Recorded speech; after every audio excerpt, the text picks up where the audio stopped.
നല്ല ആവി വറക്കുന്ന പുട്ടും അതിൻ്റെ കൂടെ കഴിക്കാൻ നല്ല ഒരു പയർ പുഴുങ്ങിയതൂടെ ചേർത്തിട്ടുള്ള ഒരു ഹെൽത്തി കോമ്പിനേഷൻ്റെ റെസിപ്പിയാണ് ഇന്നത്തെ എൻ്റെ വീഡിയോ. ഇത് വെറും പുട്ടൊന്നുമല്ല, നവരരിയും അതുപോലെ തന്നെ ഉള്ളിയൊക്കെ വെച്ചിട്ടുള്ള ഒരു ഉള്ളിപ്പുട്ടാണ് ഇന്നത്തെ റെസിപ്പി. അപ്പോൾ നമുക്ക് ഈ ഒരു കോംബോ എങ്ങനെയാണ് റെഡിയാക്കുന്നതെന്ന് നോക്കിയിട്ട് വരാം. നമ്മുടെ ഹെൽത്തി ബ്രേക്ക്ഫാസ്റ്റ് കോംബോ ഉണ്ടാക്കാനായിട്ട് ഞാൻ ഒരു അര കപ്പോളം നവര അരിയും അതുപോലെ തന്നെ 2 ടേബിൾ സ്പൂണ് നമ്മുടെ മട്ട അരിയൂടെ കുതിർത്ത് വെച്ചാണ്. രാത്രി മൊത്തം കുതിർത്തിട്ട് ഇപ്പോൾ ജസ്റ്റ് ഇതൊന്ന് ഇങ്ങനെ അരിപ്പയിലോട്ടാക്കി വെച്ചിട്ടുണ്ട്. അതിൻ്റെ കൂടെ കഴിക്കാനായിട്ട് ഞാൻ അതുപോലെ ചെറുപയർ 1 കപ്പോളം ഇതുപോലെ ഒന്ന് കുതിർത്തെടുത്ത് വെച്ചിട്ടുണ്ട്. ഇത് രണ്ടും രാത്രിയിൽ കുതിർത്തെടുത്തതാണ്. ഇപ്പോൾ നമ്മൾ വൈറലായിട്ട് ഓടിക്കൊണ്ടിരിക്കുന്ന ഒരു ഉള്ളിപ്പുട്ടുണ്ടല്ലോ, ആ ഉള്ളിപ്പുട്ടിൻ്റെ സ്റ്റൈലിലാണ് ഞാൻ. അതിന് വേണ്ടിയിട്ടാണ് ഈ ചെറിയ ഉള്ളി എല്ലാം കൂടെ അരിഞ്ഞു വെച്ചിരിക്കുന്നത്. ഇത് നമ്മുടെ പുട്ടിന് വേണ്ടിയിട്ട്. പയറിന് വേണ്ടിയിട്ടാണ് ഞാൻ ഒരു 3-4 അല്ലി വെളുത്തുള്ളിയും അതുപോലെ തന്നെ ചുമന്നുള്ളിയും അതുപോലെ തന്നെ നമ്മുടെ ഉണക്കമുളകും കറിവേപ്പിലയോട് എടുത്ത് വെച്ചിരിക്കുന്നത്. ആദ്യം തന്നെ നമുക്കിതിനെ ഒന്ന് വേവിച്ചെടുക്കാം. ഇതൊന്ന് നേരത്തെ വെള്ളം ഒഴിച്ച് നമുക്ക് ഇതിനെ ഒന്ന് അടപ്പയിലോട്ട് വെക്കാം.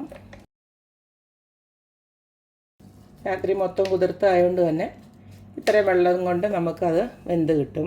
പയറ് വേവുന്ന നേരം കൊണ്ട് നമുക്ക് പുട്ടിനുള്ളത് റെഡിയാക്കാം. നമുക്കിത് കുറേശ്ശെ എടുത്ത് മിക്സിയുടെ ജാറിലോട്ടിട്ട് ഇതൊന്ന് ക്രഷ് ചെയ്തെടുക്കണം.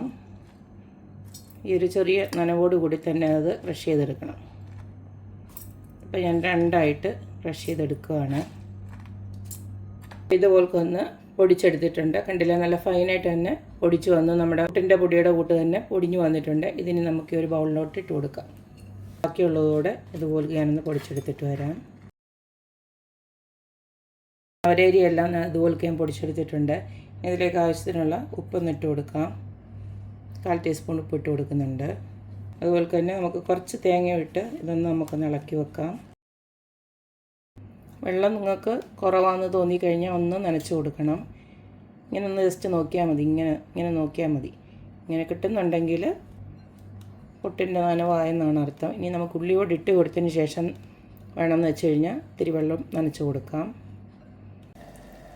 ഉള്ളി ഒന്ന് വഴറ്റിയെടുക്കാനായിട്ട് ഇതുപോലൊക്കെ ഒരു പാൻ അടപ്പിലോട്ട് വെച്ചിട്ടുണ്ട്. അതിലേക്ക് നമുക്ക് കുറച്ച് വെളിച്ചെണ്ണ ഒന്ന് ഒഴിച്ച് കൊടുക്കാം. ഇതിലേക്ക് നമുക്ക് കുറച്ച് ജീരകം, നമ്മുടെ ക്യുമിൻ സീഡ് ഉണ്ടല്ലോ, അതങ്ങോട്ട് ഇട്ട് കൊടുക്കാം. അതുപോലെ നമ്മുടെ പുട്ടിന് നല്ലൊരു മണം കിട്ടും. അതിൻ്റെ കൂട്ടത്തിൽ തന്നെ നമ്മുടെ ചെറിയുള്ളി അരിഞ്ഞൂടെ ഇട്ട് കൊടുക്കാം. ഉള്ളിക്ക് ആവശ്യമായിട്ടുള്ള കുറച്ച് ഉപ്പ് ഞാൻ ഇട്ട് കൊടുക്കുകയാണ്. ഒരു 1/4 ടീസ്പൂണും അല്ല, അതിൽ കുറവാണ്. ഇതിനകത്തേക്ക് ഞാൻ കുറച്ച് മഞ്ഞൾപ്പൊടി ഇട്ട് കൊടുക്കുന്നുണ്ട്, ഒരു 1/4 ടീസ്പൂണ്. ഇത്തിരി എരിവും കൂടെ വേണമെന്നുണ്ടെങ്കിൽ കുറച്ച് മുളക് പൊടിയോടെ വേണമെങ്കിൽ, അല്ലെങ്കിൽ ക്രഷ്ഡ് ചില്ലി ഉണ്ടല്ലോ, അതൊരു ഇട്ട് കൊടുക്കാം. നമ്മൾ സൈഡ് ഡിഷായിട്ട് പയറൂട് ഉണ്ടായതുകൊണ്ട് ഞാനിപ്പോൾ അതിട്ട് കൊടുക്കുന്നില്ല. ഇതിലേക്ക് ഞാൻ കുറച്ച് തേങ്ങയും കൂടെ ഇട്ട് കൊടുക്കുകയാണ്.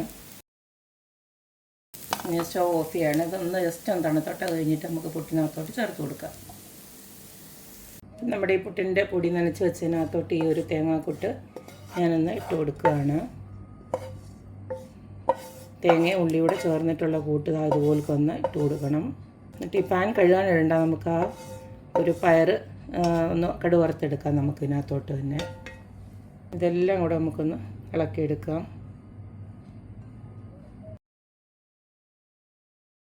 ഒരു പൊടിക്ക് കൈവെള്ളം ഞാൻ തളിച്ച് കൊടുക്കുകയാണ്. കാരണം നമ്മൾ പുട്ട് റെഡിയായി വരുമ്പോൾ നല്ലൊരു ഇതിൽ കിട്ടാൻ വേണ്ടിയിട്ട്, അല്ലെങ്കിൽ അത് മുറിഞ്ഞ് ഇങ്ങനെ പോവും. ഇതുപോലൊക്കൊന്ന് തളിച്ച് ജസ്റ്റ് ഒന്ന് കൊടുക്കണം. ഇപ്പോൾ കറക്റ്റ് പുട്ടിൻ്റെ നനവായിട്ടുണ്ട്. ഒരുപാട് കൊഴിഞ്ഞും പോയിട്ടില്ല, എന്നാൽ നല്ലതായിട്ട് നനഞ്ഞിട്ടുമുണ്ട്. നമുക്ക് പുട്ടിൻ്റെ കുറ്റിക്കകത്തോട്ട് പുട്ടുപൊടി ഇട്ട് കൊടുക്കാം. ആദ്യം തന്നെ പുട്ടുകുറ്റിക്കകത്തോട്ട് ആദ്യം തന്നെ കുറച്ച് തേങ്ങ ഇട്ട് കൊടുക്കാം.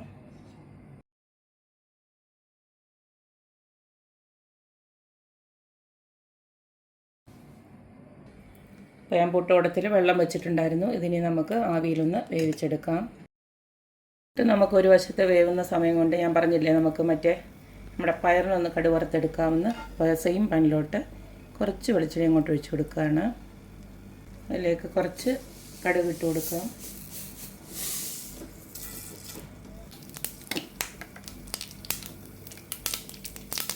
അതുപോലെ തന്നെ കുറച്ച് ക്യുമിൻ സീഡ്,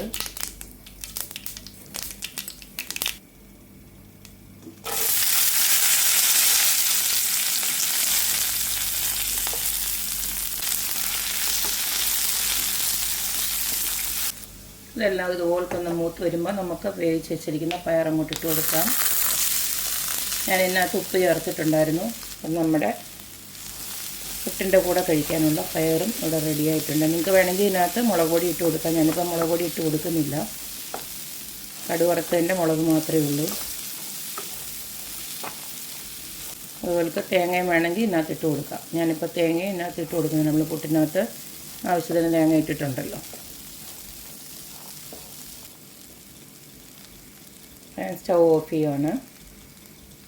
നമ്മുടെ ആദ്യത്തെ പുട്ട് ഇവിടെ റെഡി ആയിട്ടുണ്ട്.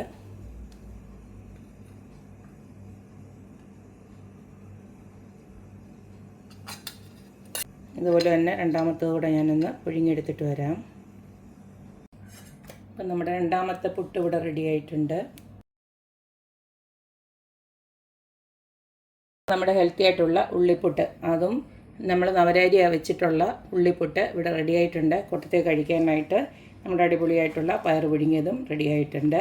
ഇത് രണ്ടും കൂടെ നല്ലൊരു കോമ്പിനേഷനാണ്. മാത്രമല്ല നല്ല ഹെൽത്തി ആയിട്ടുള്ള ഒരു കോമ്പിനേഷനാണ്. അപ്പോൾ എല്ലാവരും ഇതുപോലൊക്കെ ഒന്ന് ഉണ്ടാക്കി നോക്കുക, അഭിപ്രായങ്ങൾ അറിയിക്കുക. അപ്പോൾ എപ്പോഴും പറയുന്ന പോലെ തന്നെ എൻ്റെ റെസിപ്പീസ് ഇഷ്ടമുള്ള എല്ലാവരും please like, share and subscribe. അപ്പോൾ ഇനി ഒരു അടിപൊളി വീഡിയോ ആയിട്ട് വരുന്നവരേക്കും ബൈ.